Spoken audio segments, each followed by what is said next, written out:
He made journalism a tool of the 99%. He stood up against the 1% and the profiteers, and he became an example for millions. And that is why he is in the position he is in.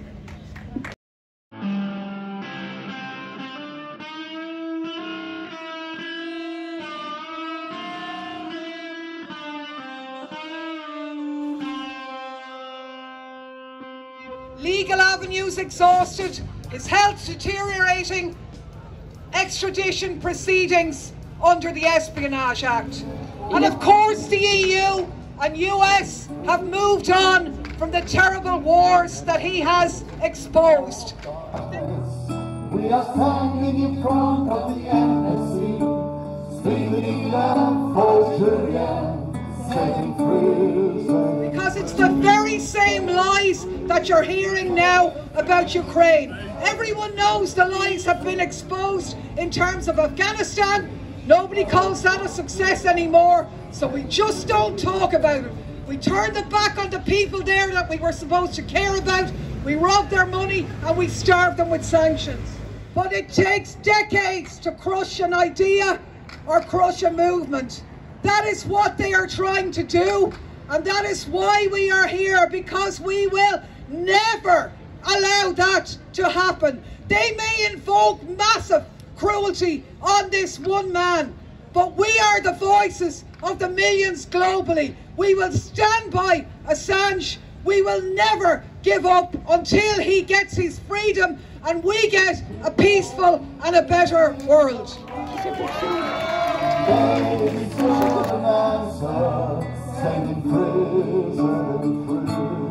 We are here because society has stopped to function. The politicians are silent, almost all musicians are silent, but the biggest crime is that journalists are silent on the case of Assange. Et le plus grave, c'est que les journalistes sont réduits au silence. C'est le cas d'Assange.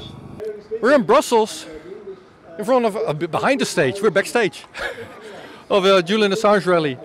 Running into Roelie Post, Dutch whistleblower, European Commission whistleblower, Roelie Post. How are you doing, Roelie? I'm reasonably fine, considering the circumstances, and I'm very happy to be here. I'm supporting Assange since many years.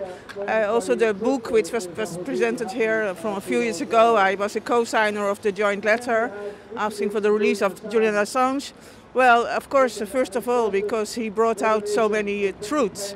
And one of the first truths he wrote out was through some people, including myself, who brought out some scandal about an adoptee who was sexually abused and on the internet. And Julian Assange was the only one who published it and who also wrote an article about it. So I knew about Julian Assange from long before he became a prosecuted whistleblower and journalist. And well, being a whistleblower myself, of course, I have an extra sympathy for people who are being prosecuted or being badly treated, and that's an understatement in the Assange case, for bringing out the truth and doing basically what every citizen should be doing. Your story may also be one that is slowly being forgotten. I have not forgotten you. I mean, but are you safe? Is your life in order, or how are the powers that be treating you at this moment? The powers that be are treating me like before. They're in total denial of anything ever having gone wrong, or in denial of me being a whistleblower. With that I mean the European institutions, European Commission especially.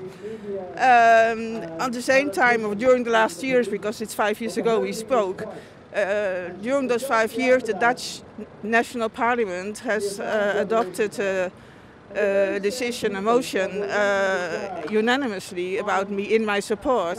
Also, the Dutch House of the Whistleblowers has taken a position at the request of the Prime Minister, Mr. Rutte, and the House of Whistleblowers has written to President von der Leyen to request her to review my case. But the European Commission is again denying this and saying that there's not the beginning of proof that I'm a whistleblower or have been badly treated. I live back in Brussels since 3 years. I'm very happy to be back in my house. I'm reasonably safe, but that's only since I installed a very serious security system, because I was threatened and more again in Brussels. But in general, I'm back being in Brussels, in the heart of Europe, where things happen, where there is the power to change things, and where I can participate to events like this and speak to people, and I hope together we can all be strong and get a better world in the near future. So the power to change things should be here. This is headquarters of Europe, one would say. At the same time, that would be the critical questions that I have on European Union functioning currently, European Commission. We're doing nothing for peace, we're picking a fight, we're picking a war, we're doing nothing to resolve a crisis of health that's evolving in the world, and European Union is doing nothing about that. So what's your observation of European Commission functioning now? Well, they're not doing anything for Assange, they're not doing anything for Snowden, they're not doing anything for the other whistleblowers. They treat me badly. But yes, the war is a major, they should be going for peace. Peace one gets by negotiating and not by sending arms. So yeah, I'm very sad about that, but I remain optimistic that perhaps the next Commission will bring about change. I hope people stand up around Europe and ask for a better world. And we can't. I know it's definitely not going well at the moment, in my opinion. But we must keep hope, because otherwise all is lost. So let's just all stand up and stay strong and work for the best. If anyone gives me hope, Ruli, it's you, and running into you. Thank you for talking to us. Most of you will have heard this at some point over the last couple of years, so please sing along. Behind these prison walls, there's a man who's won awards for the work that he has done and all that it affords, such as the knowledge of the horrors were committed in our names. They can't stop the message, so the messenger gets blamed. Behind these prison walls, in solitary confinement, in a land of rolling hills and royalty and other such refinement, is someone who is a hero to whistleblowers everywhere, who helped them tell the world of the crimes of Tony Blair. Accueillir Mick Wallace, qui est un député au Parlement européen. Julian Assange is in confinement now for over 10 years between the Ecuadorian embassy and prison. And all that time we have seen the chilling factor work very well for the establishment, because the idea that there's a free press anywhere in Europe today is hard to credit. There's no scrutiny of what's really happening today in Europe. In the last 2 weeks in the Parliament, we've been discussing a thing called the Ukraine facility. We're about to sign off on 50 billion of European taxpayers' money towards rebuilding Ukraine. But we're also going to sign off on another 20 billion, despite the fact that we've already spent 72 billion. We're signing off on another 20 billion for military aid over the next 4 years, whether the war stops or not.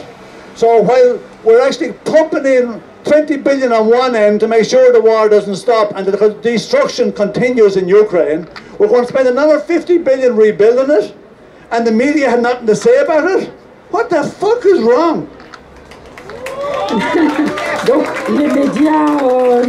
The failure of mainstream media all through these years to actually defend Julian Assange has been so obvious, so blatant. They have lost all their credibility. They have lost their credibility. They are servants of US empire. They're servants of the EU establishment now. That's only a vassal state of the Americans. The Julian Assange case is probably the most significant case to do with journalism in my lifetime. And given all that's going on and the way that the independent media has been shut down, has been driven into the background, has been made it so difficult for them to operate. All the more reason why it's so important that we do not lose the fight for Julian Assange. Behind these prison walls is a person deprived of most of the things in life that keep us all alive. A person being tortured, even as we sing here now, for revealing the war crimes. Why, when, where, how? Behind these prison walls, our very right to be informed of what the hell is going on is the teacup in the storm. With knowledge there is power, so the solution by the crown, a 24-hour-a-day indefinite lockdown. Behind these prison walls, behind these prison walls. Excellent. For you. A moment ago I talked to Roelie Post, who is a Dutch whistleblower. She was fired from the European Commission 5 years ago, and I asked her, how are you doing? She lives in Brussels. And then I hear you on stage, Mick Wallace, about the failure of the European Union and European Commission and such. So if you would comment on not just this case of Assange, but also you're a member of European Parliament. What can you do? What can people do?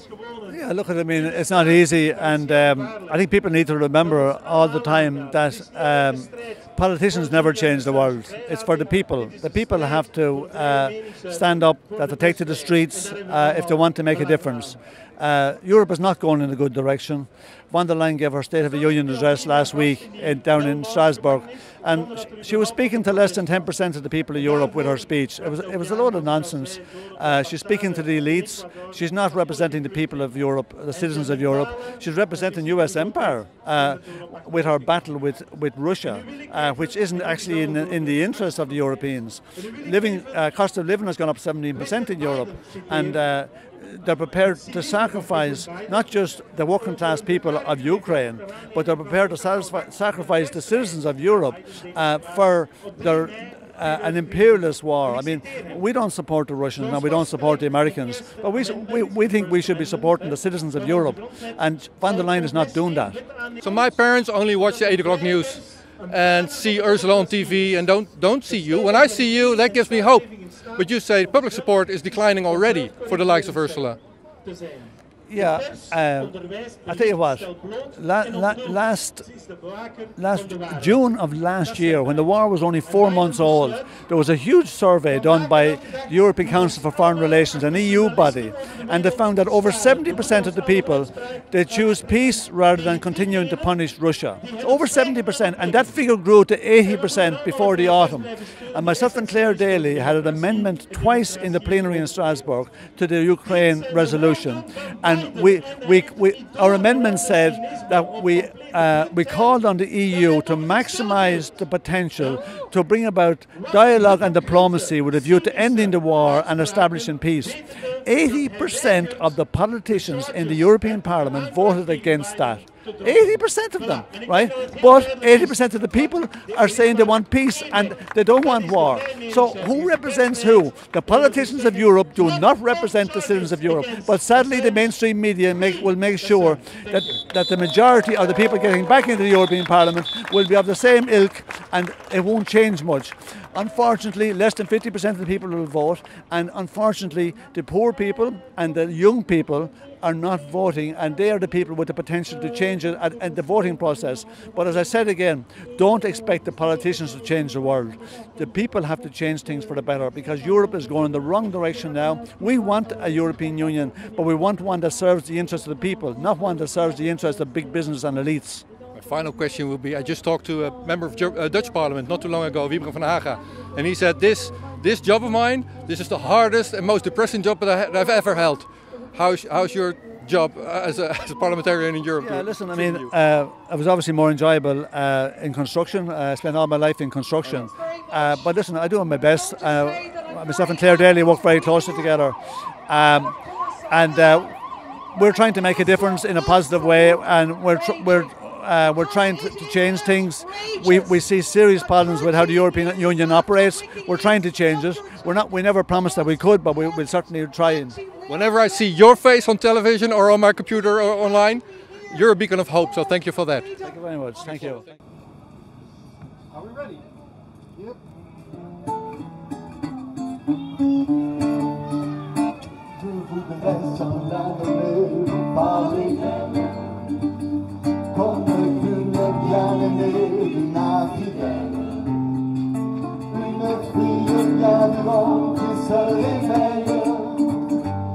Qui chante sous le soleil, c'était le plus long la vague de la poursuite de le traque, c'était le qui se soulève, qui soufflait dans l'air, c'était le qu'on emprisonne, qu'on trahit, qu'on abandonne, qui nous donne envie de vivre, qui donne envie de la suivre jusqu'au bout, jusqu'au bout.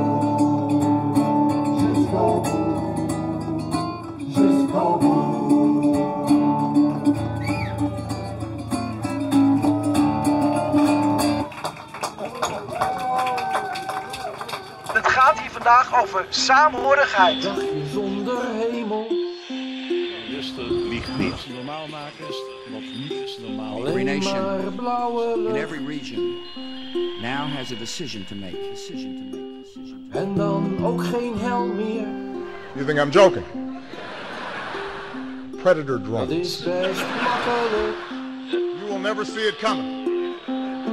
Wat dacht je alle mensen? Laat staan dat ik kan ingaan over vuur. Bezig met vandaag.